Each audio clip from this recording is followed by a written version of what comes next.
Hello and welcome to another episode of the ESCNation 2016 previews. I'm Paul and this is Dimi, and still with us is Jason for another episode of 4 songs which we're going to discuss today.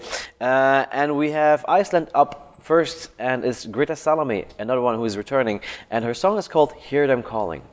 I hear them calling me, I hear them whispering, they're singing now we're coming home. I hear them calling me, I hear them howling, singing now we're coming home. So Hear Them Calling, sung by Greta Salome for Iceland. That were some cool graphics, weren't they? Well, Jason, you liked them?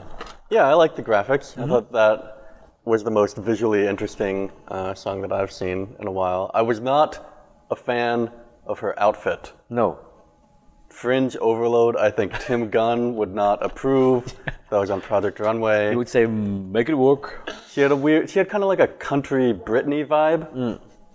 But you couldn't really tell because it was all dark on stage. Well, you could definitely see the fringe. Yes, of course. You couldn't Yeah. miss the fringe, but the rest of her facial expressions, or for all we know, it might have been a guy just sitting in doing her moves. Dimi. Yeah. Or true. not.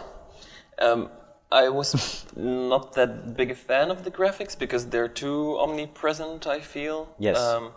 They're also hiding the fact that the song isn't really that big of a deal. There's only 2 lines that people will probably remember, and that's But the same- that, Greta is hearing them calling. But the same thing could be said for Måns last year from Sweden, that the song wasn't all that, and then you had the graphics, pulling it all together. But no, at least you had some kind of game between singer and graphics and song. Here it's all about the graphics, and frankly, the thing with the hands is disturbing me a little. Okay. So, but in total, it's referring to the last 2 Swedish winners just a tad too much. Yeah. Because you have a Euphoria vibe, and then you have a Måns Måns, vibe, yes. and then the fact that the graphics are too there and the song isn't there enough. Okay. So I'm not really convinced by Iceland this year. so Greta Salome is a returner. So does she improve on last time? I liked her entry last time much better than with I Beyoncé, do this one. Yeah. All right. So, all right, let's have a little vote on the Icelandic song then. And I'm going to ask Jason to give the points first. I'm going to be positive on this one and give it a 7. All right. I'm still in 2 minds, but I'm gonna go for a 6. All right. I'm going to join Jason with the 7. Here it is. All right, 7. All right. So, and now it's time for the second song in this episode. It's another returner. Yes. It's Calliope, and she's going to sing the song Dona, and that's, of course, from Macedonia. Dona, dona, dona, dona, moja sila, svetlo sjaj, me praviš silna znaj, o Dona, veruvaj, o mene veruvaj. So that was Calliope singing the song Dona for Macedonia, and Dimitri is laughing because during the song I just told him about a parody and I can't unhear it, and And now I can't either. Thank you. It's a song about donuts. So Jason, did I ruin the hungry song for now. you? Yeah, the video seemed like a woman had snuck into an opera house to proclaim her love for a pastry. So, which Well, it's novel for Eurovision.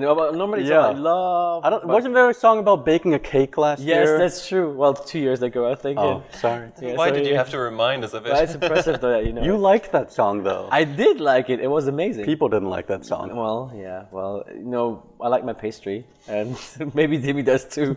But Just the pastry, not the song. I apologize for ruining the song for you, because Calliope, we all like Calliope. I do actually, and I loved her in and 2012. yeah. So is this one- I had great expectations, and I have to say that this song sounds like it has been hiding in some bottom drawer for about 15 years. Yes. I'm not convinced. I'm actually quite disappointed. Well, as far as conservation dates go, that's good for a donut, I think. 15 years. I think she's been better Conserved, yes, than I would the donut say. has yes. been. All right. But will it disqualify this kind of song? Because it's, again, catering to the Balkan people. They would like this kind of stuff, the drama. Does it travel Europe-wide or continent-wide? Well, the only one big positive thing for me about this is that she's singing in her own language, which I think is lacking a bit too much nowadays Yes, in that's Eurovision. true. And also it's not polished by Swedes and Brits and doing the go. production. So that might speak to a lot of people. I am a bad fan because I don't know in which semi she is singing and whether they have a huge amount of friends in there. Yeah. I think it's a borderline qualifier. But to me, it sounds a bit too dated to really do well. All right. So, Jason, before we go to the paddle points, does it travel to your tastes? I will say I found the chorus kind of catchy, maybe for the wrong reasons, but I'm going to have it stuck in my head all day, and maybe I would have it stuck in my head at voting time. Yeah. So... And if you're hungry at that time, who knows, you know? Yeah. Might go for a bagel or for a donut. Anyway, so let's get the points out. Let's whip your points out. I'm going to give it 6. I'm gonna go for a 5. Paul's number has a donut in it. Yes. I'm going to give it a 5. 5 as well. All right, so that was the points for Macedonia. On to our third song in this episode of the East Nation previews, and it's France. Not the Swedish one, it's the actual country, and he's singing the song J'ai cherché, and the artist is Amir. You're the one that's making me strong. I've been looking for you, like the melody of my song. J'ai cherché, sung by Amir for France. Not a lot of time that we can actually hear an English, well, English in a French entry. So I think that's already interesting, Dimi. It's interesting, and it's also one of the very first times in Eurovision where the combination of two languages actually works.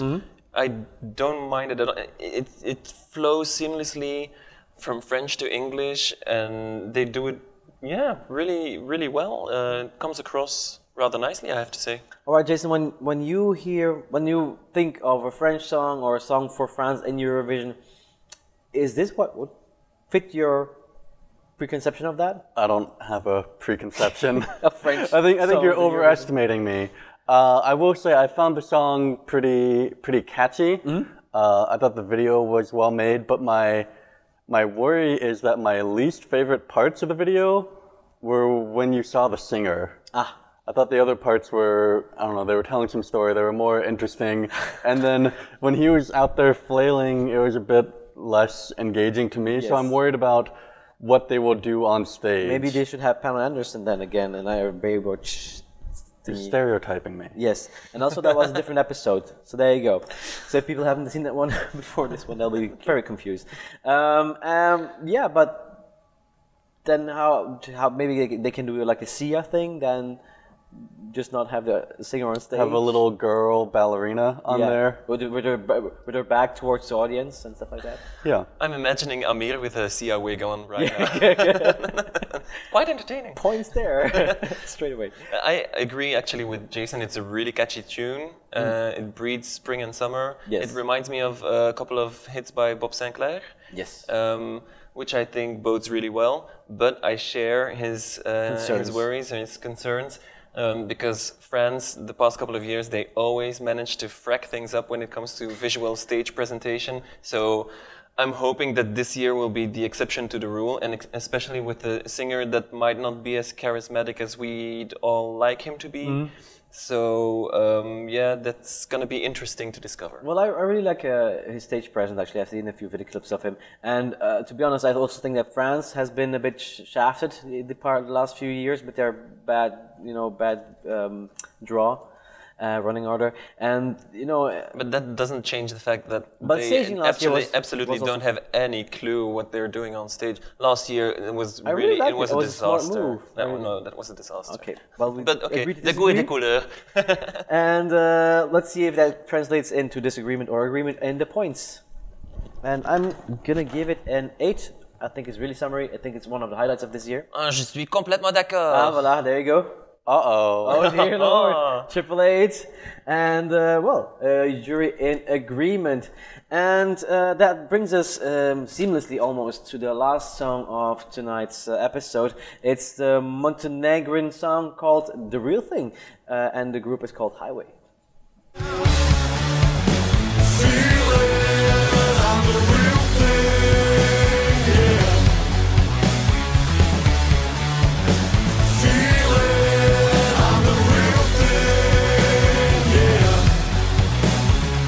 So the last song of today's episode is from Montenegro, The Real Thing and Highway, and well, it's remarkable. Can we just say that, Dimi? It's very Montenegro. Very Montenegro, yes. It can be remarked upon. Yes. So could you guys elaborate on your remarks? Which one would you like first? Well, you or... Okay. I am a firm believer that if you are self-promoting a lot, that there's probably something going wrong. The main line here was, "I'm the real thing," as if he's trying to convince us, and I was not convinced. No. So mission failed. Yeah. There. All right. Dimitri, musically? I understand what he's saying, and I kind of agree. But then, on the other hand, I'm a firm believer that you need diversity in a field, especially in the Eurovision Song Contest, where you have a lot of cliches, and we can always count on Montenegro to bring something different to the table. Whether that's a good or a bad thing in this case, I'm not really sure. I kind of like it because I do like my rock music, but it's not working in Eurovision circles. So I'm calling this the first definitive non-qualifier of 2016. But I wouldn't mind seeing them in the final just to spice things up a little.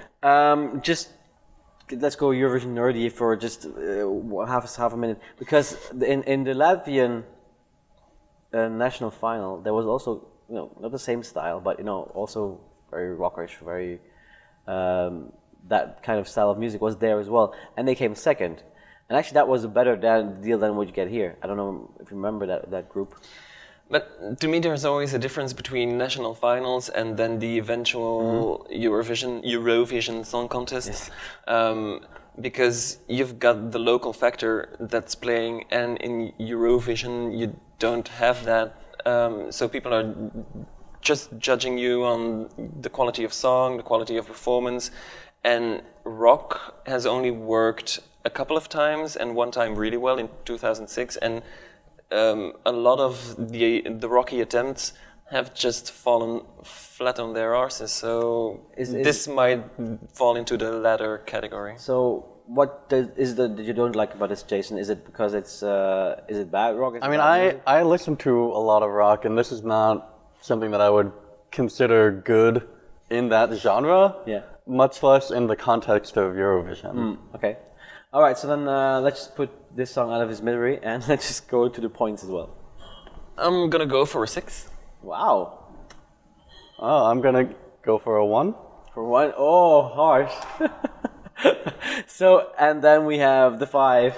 For me, I think I really appreciate that they're trying to come up with something different. If it doesn't always work, but you know, I'm appreciative of that effort.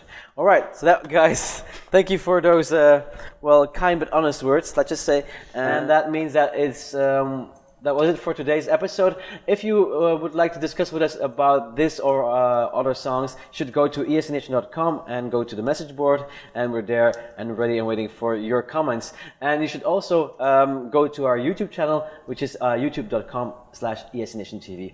Until the next time, thank you guys again, and bye-bye to you as well. Bye. Bye.